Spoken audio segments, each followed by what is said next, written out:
자, 우리가 이번 시간부터는 스마트한 공부 방법에 대한 책들을 살펴보도록 하겠습니다. 여러분들께 추천드리는 책은 6권인데요.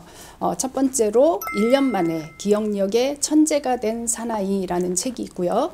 그 다음에 두 번째는 기적의 뇌 사용법이라는, 그래서 두 책은 뇌를 어떻게 활용을 하면 우리가 좀 더 기억력을 강화시키고 그 기억력의 강화를 통해서 여러분들이 전문가의 어떤 경지에 오를 수 있는 그런 비법들을 알려주는 책이고요.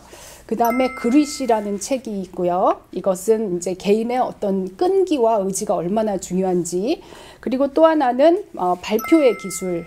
여러분들이 전문가로서 성장을 하기 위해서는 다른 사람을 잘 설득해야 됩니다. 그래서 설득하는 부분에서 가장 중요한 프리젠테이션의 기술을 하고요. 맥킨지 발표의 기술이라는 책.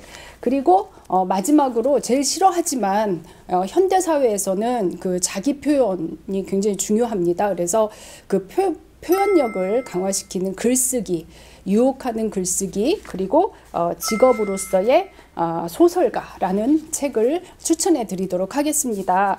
먼저 1년 만에 기억력 천재가 된 남자를 살펴보면 이 책입니다. 기억력 천재가 된 남자에 대한 책인데요. 머리가 굉장히 기이하게 그려져 있지요. 그래서 이 기이하게 그려져 있는 부분을 보면 우리가 이제 기억력이라고 하는 것의 본질을 파악을 하고, 그 기억력의 본질을 잘 더듬어 가보면 우리가 어느 순간 기억력의 천재가 되어서 어떤 내용이든지 마음대로 기억할 수 있는 기술을 익힐 수 있다는 그 비밀을 알려주는 책입니다. 제가 왜 기억력에 대해서 강조를 하냐면, 또 스마트한 공부 방법으로서 기억력을 이야기하는 이유가 무엇이냐면, 우리가 이제 10대에 공부를 하고 또 20대 초반에 공부를 하면 기억력이 생각보다 그렇게 문제가 되지 않을 수도 있어요. 그런데 우리 대학에 입학하시는 분들, 많은 분들이 연령이 많으신 분들이 많잖아요. 그러면 저한테 교수님, 수업 들을 땐 알겠는데 돌아서면 다 잊어버려요, 이런 얘기를 자주 들었습니다.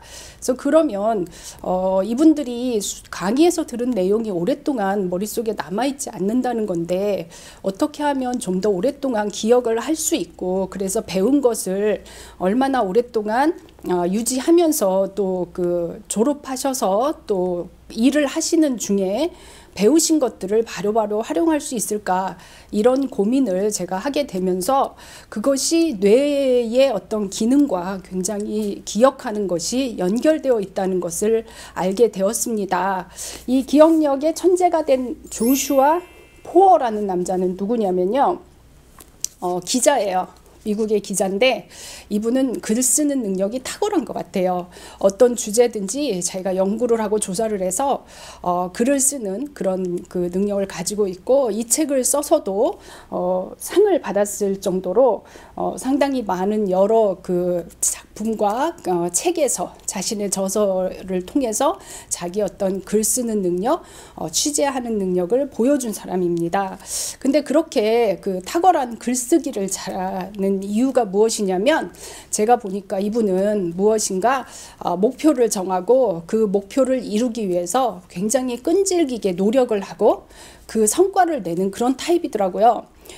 이분이 기자로서 전미 메모리 챔피언십 우승자예요. 메모리 챔피언십은 뭐냐면 미국의 기억력 대회에서 이분이 우승을 했다는 거예요. 그러면 이분이 애초에 기억력이 좋은 사람이었고 머리가 굉장히 좋은 사람이었냐라고 하면, 이 책에 보면 본인은 아침에 열쇠를 어디다 놨는지도 까먹을 때가 많고, 굉장히 사소한 것도 기억을 잘 못하는 굉장히 기억력에 문제가 있는 사람이어서 그걸 어떻게 좀 극복해 볼까라는 생각에 기억력 대회에 자기가 나가면 기억력이 좀 좋아지지 않을까, 이런 생각에 기억력 대회에 나갔다고 합니다. 그래서 기억력 대회를 위해서 1년 동안 기억을 잘할 수 있는 비법을 3개 기억력 대회에서 우승한 사람의 전수를 받아서 1년 동안 연습을 한 결과 미국 기억력 대회에서 1등을 하죠. 그래서 그가 어떻게 스스로 1년 동안 기억력을 통해서 천재가 되었는지를 차분하게 그 여러 다양한 방대한 기억력에 관한 자료와 인터뷰를 제공으로 해서 이 내용을 썼습니다. 그래 가장 중요한 주제는 무엇이냐면 기억력은 타고나는 것인가 학습하는 것인가 라고 했을 때 제가 지금까지 여러 그 습관에 대한 것 또는 학습에 대한 것들을 이야기하면서 가장 중요한 것은 타고나는 것이 아니라 노력하는 것이다.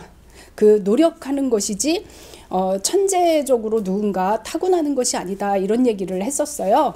근데 이제 사람들은 타고나는 천재를 좋아하지 노력하는 천재를 별로 좋아하지 않는 것 같아요. 그래서 이분은 기억력이 타고나는 것이 아니라 학습으로 인해서 그 능력이 키워진다는 것을 보여주기 위해서 자신 스스로 기억력이 별로 좋지 않은데 1년 동안 꾸준히 노력을 해서 기억력은 학습되는 것이라는 것을 몸으로 스스로 실천해서 보여주는 것입니다. 그러면 기억력에 관련된 이제 비법, 비밀은 무엇일까요? 그 비밀은 무엇이냐면 예전에는 사실 책이 별로 없었어요. 왜냐하면 글자를 써서 인쇄술이 발전하지 못했기 때문에. 그래서 그 구텐베르크의 금속 활자를 통해서 인쇄술에 새로운 어떤 전기를 마련하기 전까지는 사람들이 대부분은 다 머리로 기억을 했다고 합니다. 책도 몇 권 없었고. 그래서 뭐 책 한 권을 발견을 하면 손으로 다 써서 만들었겠죠. 그것을 다 기억을 하고 그 10번이고 20번이고 100번이고 1000번이고 읽어서 자기 것으로 만들고요. 우리가 구전문학이라는 거 많이 듣죠. 그래서 구전문학이라는 것은 입에서 입으로 전해온다는 것인데 그 이유는 다 인쇄술이 발명되기 전에 일이었답니다. 그래서 우리보다 과거의 사람들은 더 기억을 잘했다는 거예요. 과거 어느 때를 이야기하느냐? 여기서 말하는 기억력의 비법은 기원전 5세기 시모니데스라는 사람이 연애를 하다가 그 천정이 붕괴되고 무너져서 다 죽었는데 혼자만 살아났다고 합니다. 그래서 이분이 유족들한테 누가 이 안에 매몰되었는지를 설명해 주어야 되는데 그분이 그 궁전 내부에 있던 연회장 내부에 있던 모든 공간을 머릿속으로 그려서 하나하나 다 기억을 해냈다는 겁니다. 그래서 그 시모니데스라는 분이 이 기억력법에 대해서 최초로 이제 전파를 하게 되었고 그 비법이 상당히 오랫동안 유지가 되어서 키케로라는 사람은 연설문을 다 외울 정도였고요. 어떤 사람은 뭐 방대한 양의 책을 다 외울 정도였다고 합니다. 그런데 이제 인쇄술의 발명으로 인해서 우리는 기억을 하기보다는 책에 남기고 또 책을 읽는 것으로 그래서 굳이 기억할 필요가 없었고요.